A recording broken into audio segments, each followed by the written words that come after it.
না এই ব্যাপারটা? ছবির নাম আয়নাবাজি। এই ছবিতে অভিনয় করেছেন চঞ্চল চৌধুরী এবং তার বিপরীতে অভিনয় করেছেন মাসুমা রহমান নাবিলা।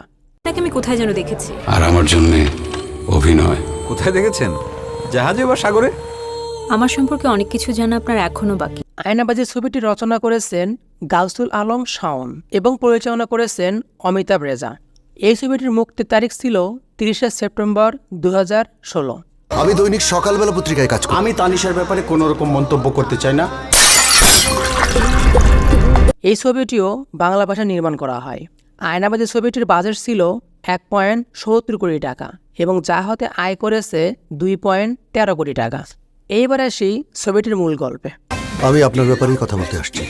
কি বলেন ভাই? আমি তো কোনো অপরাধ টপরাধের সাথে জড়িত না। আমি খুবই নিরীহ শ্রেণীর একজন ভীতু মানুষ। আয়নাবাজি হল 2016 সালের মুক্তিপ্রাপ্ত একটি বাংলাদেশি অপরাধধর্মী থ্রিলার চলচ্চিত্র। এই ছবিটি পরিচালনা করেন অমিতাভ রেজা চৌধুরী। নাটক ফাটক ছাড়া আর কিছু করে?